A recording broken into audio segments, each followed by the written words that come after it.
اللہ کے نبی کے سامنے بھی صحابہ کرام نے یہ سوال کر دیے کہ ہم آپ سے بدلہ لینا چاہتے ہیں، تو اللہ کے نبی نے اپنے آپ کو پیش کر دیا، فرمایا میں بدلہ دینے کے لیے تیار ہوں۔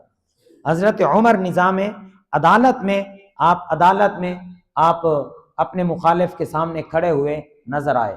حضرت علی رضی اللہ تعالیٰ عنہ ایک یہودی کے مقابلے میں عدالت میں کھڑے ہوئے نظر آئے اور فیصلہ یہودی کے حق میں ہوا۔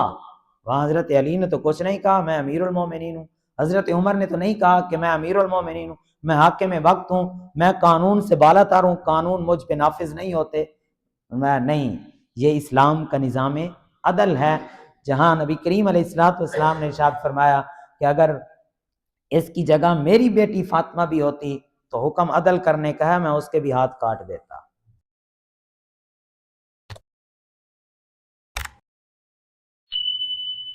اللہ تبارک و تعالی نے قرآن پاک میں ارشاد فرمایا وَإِذَا قُلْتُمْ فَاعْدِلُوا وَلَوْ كَانَ ذَا قُرْبَىٰ،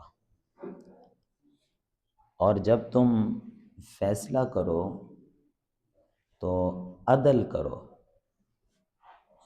وَلَوْ كَانَ ذَا قُرْبَىٰ، اگرچہ تمہارے رشتہ داری کیوں نہ ہو۔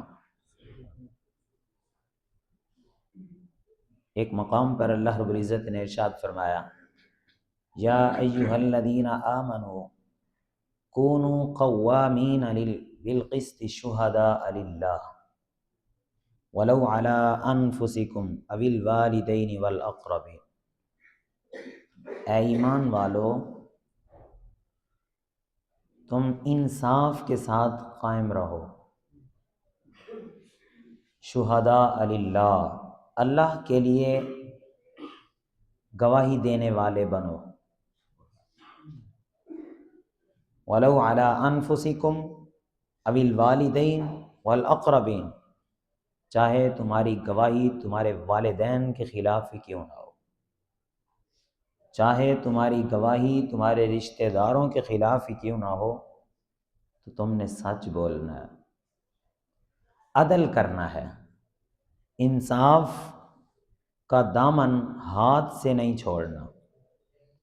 اپنے آپ کو عدل کے کٹہرے میں کھڑا کرو گے تو تم بھی کامیاب رہو گے، معاشرہ بھی کامیاب رہے گا۔ جب اپنے آپ کو عدل سے بالا تر سمجھو گے، اپنے آپ کو قانون سے بالا تر سمجھو گے، جب تمہارے فیصلے عدل پر نہیں ہوں گے، انصاف پر نہیں ہوں گے، تو پھر ایمان کمزور ہو جائے گا، معاشرہ کمزور ہو جائے گا، امت کمزور ہو جائے گی۔ جب عدالتوں میں فیصلے کرتے وقت جب انصاف کو مد نظر نہیں رکھا جائے گا، جب عدالتوں میں فیصلے کرتے وقت اقربا پروری کی جائے گی، جب غریبوں کو ان کا حق نہیں دیا جائے گا، فیصلے ٹھیک نہیں کیے جائیں گے، پھر معاشرے میں بگاڑ پیدا ہو جائے گا۔ اللہ رب العزت نے قرآن میں ارشاد فرمایا اعدلوا هو اقرب للتقوی، عدل کرو کیونکہ یہ تقوی کے زیادہ قریب ہے۔ ایمان، تقوی اور عدل، یہ تینوں ایمان کی زنجیر کی تینوں کڑیاں ہیں، اگر ان میں سے ایک بھی کمزور ہو جائے تو ایمان کمزور پڑ جاتا ہے، تو جہاں ایمان کمزور پڑ جاتا ہے تو پھر وہاں معاشرے میں بگاڑ پیدا ہوگا، لوگوں کے درمیان ظلم ہوگا، جب انصاف نہیں ہوگا۔ جہاں اللہ کے محبوب صلی اللہ تعالی علیہ وآلہ وسلم کی بارگاہ میں ایک مقدمہ لایا گیا کہ جس میں ایک فاطمہ نامی عورت نے چوری کی تھی، سفارش پیش کی گئی، تو اللہ کے نبی نے ارشاد فرمایا کہ یہاں اگر میری بیٹی فاطمہ بھی ہوتی تو میں اس کے بھی ہاتھ کاٹ دیتا۔ یہ نظام عدل ہے، یہ انصاف ہے۔ آپ صحابہ اکرام کی سیرت اٹھا کر دیکھ لیجئے، صحابہ اس دنیا میں کامیاب کیوں نظر آئے؟ ان کی حکومتیں ان کے اقتدار سے کافر کیوں لرزتی تھے؟ انصاف تھا، عدل تھا۔ غریب بادشاہ انصاف کے کٹہرے میں برابر کھڑے ہوئے نظر آتے تھے۔ حضرت عمر رضی اللہ تعالیٰ عنہ کا دور مبارک ہے، تو آپ کی حضرت ابی بن کعب رضی اللہ تعالیٰ عنہ سے کسی بات میں اختلاف ہو گیا، تو ان دونوں نے فیصلہ کیا کہ ہم وقت کے قاضی حضرت زید رضی اللہ تعالیٰ عنہ کے پاس جاتے ہیں، ان سے فیصلہ کرواتے ہیں۔ اب ایک وقت کا حکمران ہے، امیر المؤمنین ہے، عمر بن خطاب ہے، حضرت ابی بن کعب سے اختلاف ہوا، عدالت میں پہنچے حضرت زید رضی اللہ تعالیٰ عنہ کے پاس۔ آگے حضرت زید نے دیکھا کہ امیر المومنین حاکم وقت میرے سامنے کھڑا ہے، تو حضرت زید رضی اللہ تعالیٰ عنہ نے آپ نے اپنے بستر سے جگہ چھوڑی اور ارشاد فرمایا کہ امیر المومنین آپ یہاں تشریف لے آئیے۔ تو حضرت عمر رضی اللہ تعالیٰ عنہ کا یہ نظام عدل۔ اب یہ جواب سنیے، حضرت عمر نے ارشاد فرمایا کہ اے زید، یہ تیرا پہلا ظلم ہے فیصلہ کرتے ہوئے کہ تیرے درمیان میں آج حاکم بن کے نہیں آیا، میں ایک تیرے درمیان فیصلہ کروانے کے لیے بن کے آیا ہوں۔ میں ادھر آ کے کھڑا ہوں، تو حاکم سمجھ کر مجھے کہہ رہا ہے کہ یہاں آ کر بیٹھو، جب تو یہ کام کرے گا تو فیصلہ کیا کر سکے گا؟ یہ تیرا پہلا ظلم ہے۔ جب فیصلہ کرنے کے درمیان آپ اپنے جو فریق تھا اس کے سامنے کھڑے ہو گئے، اس کے ساتھ فرمایا میں ادھر ہی کھڑا ہوں گا، کیونکہ آج میں حاکم نہیں، آج میں ایک فیصلہ کروانے کے لیے تیرے پاس پہنچا ہوں۔ تو حضرت زید رضی اللہ تعالیٰ عنہ نے آپ نے بات سنی، تو بات سننے کے بعد حدیث مبارکہ ہے البینۃ علی المدعی والیمین علی من انکر، جو دعویٰ کرتا ہے وہ گواہ پیش کرتا ہے، اگر وہ گواہ پیش نہ کرے تو جو انکار کرتا ہے وہ قسم اٹھاتا ہے۔ تو حضرت ابی بن کعب آپ کے پاس گواہ نہیں تھے، تو ارشاد فرمایا حضرت عمر رضی اللہ تعالیٰ عنہ سے کہ آپ قسم اٹھائیں۔ آگے حضرت زید بول پڑے، فرمایا ابی آپ ذرا احتیاط کرو کہ آپ امیر المومنین سے قسم لوگے۔ تو حضرت امیر المومنین عمر بن خطاب رضی اللہ تعالیٰ عنہ آپ فوراً بول پڑے، فرمایا زید یہ فیصلہ کرتے ہوئے تیرا دوسرا ظلم ہے، یہ تیرا دوسرا ظلم ہے کہ یہ کہہ رہا ہے کہ میرے مخالف میرے فریق سے کہ وہ مجھ سے قسم نہ لے، حالانکہ رسول اللہ کا فرمان ہے البینۃ علی المدعی والیمین علی من انکر، اگر دعویٰ کرنے والے کے پاس گواہ نہیں ہے تو انکار کرنے والا قسم اٹھائے گا۔ آپ نے فوراً قسم اٹھائی اور ارشاد فرمایا زید تو اس عہدے کا اہل نہیں ہے، تیرے اندر ابھی فیصلہ کرنے کی اہلیت نہیں پیدا ہوئی۔ یہ ہے کہ حاکم وقت اپنے آپ کو انصاف کے کٹہرے میں کھڑا کر رہا ہے، یہ انصاف ہوتا ہے۔ جہاں اس طرح انصاف نظر آئے نا تو پھر وہاں معاشرے میں بگاڑ پیدا نہیں ہوتا، پھر وہاں معاشرے میں ظلم نہیں ہوتا، پھر وہاں غریب اور امیر میں فرق نہیں ہوتا، پھر وہاں معاشرے میں ترقی نظر آتی ہے، وہاں غریبوں کے حقوق بھی پورے ہوتے ہوئے نظر آتے ہیں۔ حضرت امیر المومنین عمر بن خطاب رضی اللہ تعالیٰ عنہ کا دور مبارک ہے۔ آپ کے دور میں جبلہ بن اہم، یہ غسان کا بادشاہ تھا، عیسائی تھا، اس نے اسلام قبول کیا۔ ایک بادشاہ تھا غسان کا، نام جبلہ بن اہم ہے، اسلام قبول کیا۔ تو یہ طواف کر رہا تھا کعبہ کے درمیان، کعبہ کے ارد گرد طواف کرتے ہوئے اس کی چادر پر ایک غریب بندے کا پاؤں آ گیا۔ جب اس کی چادر پر پاؤں ایک آیا غریب آدمی کا، تو اس نے اس کو غریب سمجھتے ہوئے اس کے منہ پہ تھپڑ مارا، مکہ مارا نا تو اس کا دانت ٹوٹ گیا۔ اب وہ غریب ہے، اب ادھر سامنے بادشاہ ہے، تو وہ بدلہ تو لے تو نہیں سکتا تھا وہاں فوری طور پر، تو اس نے مقدمہ درج کیا حضرت عمر کی بارگاہ میں، عمر کی عدالت میں مقدمہ پیش کر دیا۔ حضرت عمر رضی اللہ تعالیٰ عنہ نے بلوا لیا۔ اب ادھر ایک سائیڈ پہ غریب کھڑا ہے اور ایک سائیڈ پہ غسان کا بادشاہ کھڑا ہے۔ ابھی عیسائی سے مسلمان ہوا ہے، تو آپ نے ارشاد فرمایا کہ تم نے اس کو کیوں مارا ہے؟ تو وہ کہنے لگا کہ اس نے میری چادر پہ پاؤں رکھا ہے۔ تو فرمایا تیرا مارنا تو بنتا نہیں تھا، تو نے مارا کیوں ہے؟ بدلہ دینا پڑے گا۔ آگے وہ کہنے لگا کہ میں بادشاہ ہوں، آپ ایک بادشاہ کے مقابلے میں ایک غریب کو کھڑا کر رہے ہیں۔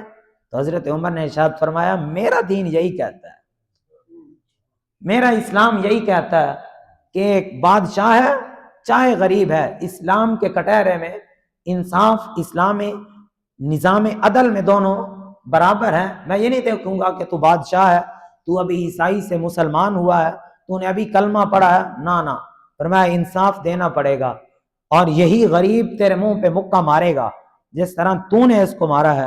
تو وہ کہنے لگا کہ مجھے ایک دن کی مہلت دیجئے، میں سوچوں گا۔ پھر آپ نے ارشاد فرمایا اپنے اس فریق کو راضی کر لے، مخالف کو، اگر مانتا ہے تو ٹھیک ہے، مہلت دے دی جاتی ہے۔ تو اس نے پوچھا، انہوں نے کہا ٹھیک ہے میں مہلت دیتا ہوں، اگلے دن یہی میرا فیصلہ ہے۔ تو وہ مناتا رہا اس غریب بندے کو کہ مان جا، پیسے لے لے، کچھ کر لے، مجھے معاف کر دے، مجھے یہ مکہ نہ مار۔ فرمایا نہیں، میں بدلہ ضرور لوں گا، میں نے کچھ نہیں لینا، میں نے بدلہ لینا ہے۔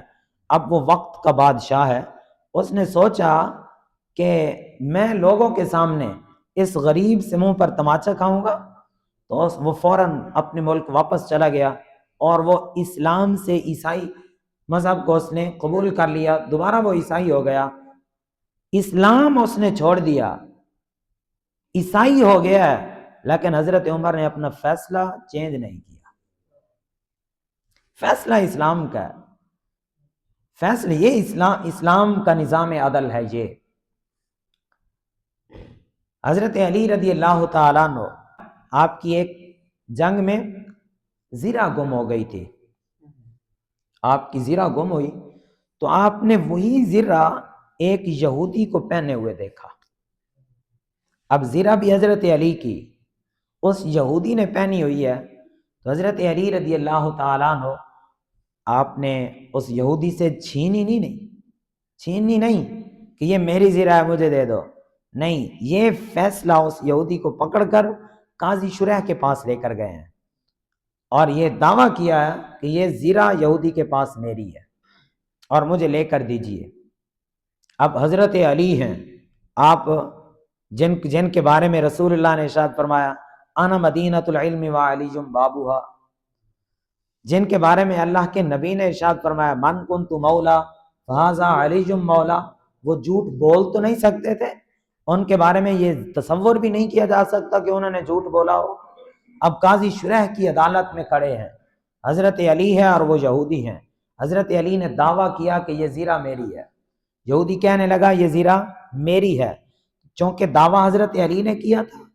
تو قاضی شریح نے کہا کہ اے علی آپ نے دعویٰ کیا ہے، فلہذا حدیث مبارکہ ہے البینۃ علی المدعی والیمین علی من انکر، جو دعویٰ کرتا ہے وہ گواہ پیش کرتا ہے، آپ اپنے دعوے پر گواہ پیش کیجئے کہ یہ زرہ واقعی آپ کی ہے۔ اب حضرت علی رضی اللہ تعالیٰ عنہ نے اپنے غلام قمبر کو پیش کیا، آپ کے بیٹے تھے امام حسن و حسین، آپ نے ان کو پیش کیا، فرمایا یہ میرے گواہ ہیں۔ تو قاضی شریح نے تاریخی فیصلہ کیا، شاید فرمایا باپ کے حق میں بیٹوں کی گواہی قبول نہیں کی جاتی، آج یہاں امام حسن حضرت امام حسین کی گواہی حضرت علی کے حق میں قبول نہیں کی جائے گی، شریعت کا فیصلہ ہے۔ باپ کے حق میں بیٹوں کو گواہ نہیں بنایا جا سکتا، آپ کے غلام کی گواہی کو ہم مان لیں گے۔ تو حضرت قاضی شریح نے فیصلہ یہودی کے حق میں کیا۔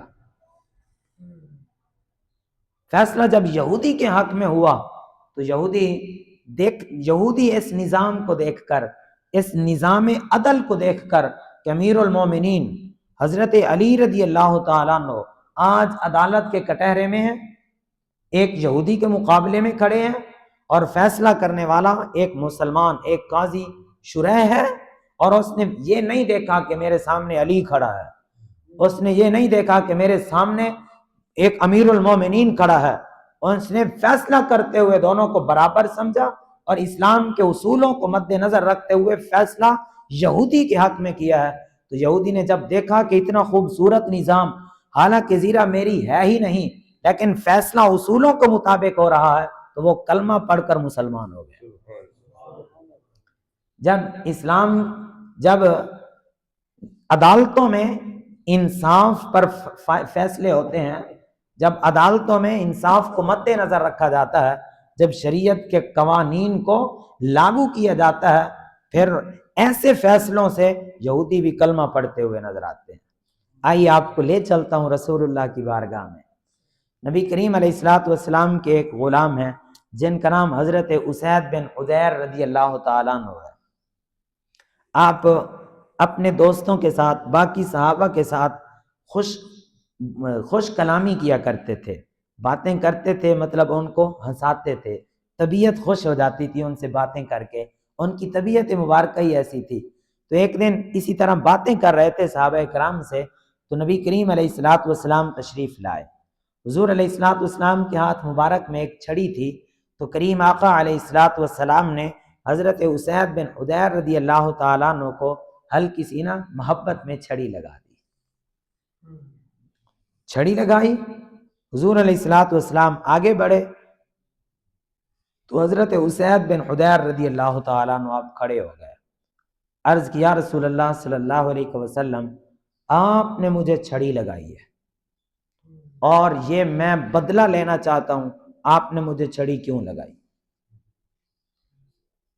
وہ تو محبت تھی، ایک پیار میں نبی کریم علیہ الصلوۃ والسلام نے ایک تھوڑی سی چبھن لگا دی، کھڑے ہو گئے، یا رسول اللہ مجھے بدلہ دیجئے۔ تو حضور علیہ الصلوۃ والسلام نے یہ نہیں ارشاد فرمایا کہ میں اللہ کا نبی ہوں، مجھ سے کس چیز کا بدلہ، میں تو وہی لے کر آنے والا ہوں، میں تو نظام عدل قائم کرنے والا ہوں، یہ نہیں ارشاد فرمایا۔ ارشاد فرمایا وَاسْطَبِرْ، فرمایا لو میں کھڑا ہوں، آپ بدلہ لینا چاہتے ہیں تو مجھ سے بدلہ لیجیے۔ یہ اسلام کا نظام عدل ہے، یہ رسول اللہ کا انصاف ہے۔ اب صحابی رسول حضرت اسید بن حضیر رضی اللہ تعالیٰ عنہ کھڑے ہوئے، ہر ایک صحابی کی آنکھ اشک بار ہے، اور وہ عرض کرنے لگے، کہنے لگے کہ حضرت اسید بن حضیر سے، یار تو رسول اللہ سے بدلہ لے گا، اللہ کے نبی کو تو چھڑی لگائے گا، ان کے نرم و نازک جسم پر تو چھڑی لگائے گا، اللہ کے محبوب ہیں، تو ان سے بدلہ لے گا، تو ہم سے بدلہ لے لے، تو ایک کی جگہ ہمیں کئی چھڑیاں لگا لے، اللہ کے محبوب کو تکلیف نہ دے، اللہ کے نبی سے ایسا نہ کہے۔ انہوں نے کہا نہیں، میں نے رسول اللہ سے بدلہ لینا ہے۔ تو حضور علیہ الصلوۃ والسلام نے ارشاد فرمایا لے لو بدلہ، میں بدلہ دینے کے لیے تیار ہوں۔ تو حضرت اسید بن حضیر رضی اللہ تعالیٰ عنہ آپ نے ارشاد فرمایا، عرض کیا یا رسول اللہ صلی اللہ علیہ وسلم، جب آپ نے مجھے چھڑی لگائی تھی تو میرے جسم پر قمیض نہیں تھی، آپ نے قمیض مبارک پہنی ہوئی ہے، فلہذا اگر بدلہ دینا ہے نا تو آپ کو بھی قمیض اتارنا پڑے گی، قمیض اتارنا پڑے گی۔ تو نبی کریم علیہ الصلوۃ والسلام نے فوراً اپنی قمیض مبارک اتاری۔ اب صحابہ اکرام پریشان ہیں کہ یہ بدلہ لے رہے ہیں اللہ کے نبی سے اور قمیض بھی اتارنے کا کہہ دیا ہے۔ تو جب رسول اللہ صلی اللہ تعالی علیہ وآلہ وسلم نے قمیض مبارک اتاری تو حضرت اسید بن حضیر رضی اللہ تعالیٰ عنہ نے، وہ کہاں انہوں نے بدلہ لینا تھا، کہاں انہوں نے اللہ کے نبی کو چھڑی لگانی تھی، وہ فوراً اٹھے اور رسول اللہ صلی اللہ تعالی علیہ وآلہ وسلم کو پکڑ کر اپنا جسم حضور کے جسم کے ساتھ مس کر دیا، حضور کو چومنے لگ گئے۔ تو پوچھ لیا صحابہ نے کہ ایسا تم نے کیوں کیا ہے، ہم سب کو تم نے پریشان کر دیا۔ تو انہوں نے کہا کہ اس طرح میں نے کیا ہے کیونکہ میرا جسم اب اللہ کے نبی کے جسم کے ساتھ مس ہو گیا ہے، جہنم کی آگ مجھے اب کچھ بھی نہیں کہہ سکتی۔ لیکن یہ تو صحابہ کی محبت تھی نا نبی کریم علیہ الصلوۃ والسلام کے ساتھ۔ آپ ذرا یہ سوچئے کہ اللہ کے نبی سے ایک صحابی نے کہا کہ میں نے بدلہ لینا ہے، تو اللہ کا نبی جو اس کائنات میں، اس دھرتی پر خدا کے بعد سب سے زیادہ مقام و مرتبہ رکھنے والا ہے، خدا ہر مخلوق میں سب سے زیادہ خدا کا خوف رکھنے والا ہے، اللہ کا نبی کھڑا ہو کر اللہ کا نبی صحابہ کو کہہ رہا ہے جس نے مجھ سے بدلہ لینا ہو میں حاضر۔ یہ اسلام کا نظام عدل ہے۔ اللہ تعالیٰ نے قرآن میں ارشاد فرمایا وَلَا يَجْرِمَنَّكُمْ شَنَآنُ قَوْمٍ عَلَىٰ أَلَّا تَعْدِلُوا، فرمایا کسی قوم کی دشمنی تمہیں اس بات پر نہ ابھارے کہ تم عدل نہ کرو، اعدلوا، تم عدل کرو، ہوا اقرب للتقوی، کیونکہ یہ تقوی کے زیادہ قریب ہے، انصاف کے ساتھ رہو۔ وَإِذَا قُلْتُمْ فَاعْدِلُوا وَلَوْ كَانَ ذَا قُرْبَىٰ، جب تم فیصلے کرو تو تم عدل کے ساتھ فیصلے کرو، اگرچہ سامنے تمہارے قریبی رشتہ دار ہی کیوں نہ کھڑے ہو، اگرچہ تم جب گواہی دینے لگو تو بات حق سچ کی کرو، اگرچہ تمہارے مخالف تمہارا باپ ہی کیوں نہ کھڑا ہو، تمہاری ماں ہی کیوں نہ کھڑی ہو، تمہارے قریبی رشتہ دار ہی کیوں نہ کھڑے ہوں۔ تو یہ نبی کریم علیہ الصلوۃ والسلام کا نظام عدل تھا۔ صحابہ کرام کا یہ اپنے آپ کو انصاف کے کٹہرے میں کھڑا کرنا تھا، اپنے آپ پر انصاف کو لاگو کرنا تھا۔ اللہ کے نبی کے سامنے بھی صحابہ کرام نے یہ سوال کر دیے کہ ہم آپ سے بدلہ لینا چاہتے ہیں، تو اللہ کے نبی نے اپنے آپ کو پیش کر دیا، فرمایا میں بدلہ دینے کے لیے تیار ہوں۔ حضرت عمر نظام عدالت میں آپ اپنے مخالف کے سامنے کھڑے ہوئے نظر آئے۔ حضرت علی رضی اللہ تعالیٰ عنہ ایک یہودی کے مقابلے میں عدالت میں کھڑے ہوئے نظر آئے اور فیصلہ یہودی کے حق میں ہوا۔ وہاں حضرت علی نے تو کچھ نہیں کہا، میں امیر المومنین ہوں۔ حضرت عمر نے تو نہیں کہا کہ میں امیر المومنین ہوں، میں حاکم وقت ہوں، میں قانون سے بالا تر ہوں، قانون مجھ پہ نافذ نہیں ہوتے۔ میں نہیں، یہ اسلام کا نظام عدل ہے، جہاں نبی کریم علیہ الصلوۃ والسلام نے ارشاد فرمایا کہ اگر اس کی جگہ میری بیٹی فاطمہ بھی ہوتی تو حکم عدل کرنے کا ہے، میں اس کے بھی ہاتھ کاٹ دیتا۔ وَإِذَا قُلْتُمْ فَاعْدِلُوا وَلَوْ كَانَ ذَا قُرْبَىٰ، جب تم بات کرو، جب تم فیصلہ کرو تو فیصلہ عدل کا کرو، اگرچہ تمہارے قریبی رشتہ دار ہی کیوں نہ ہو۔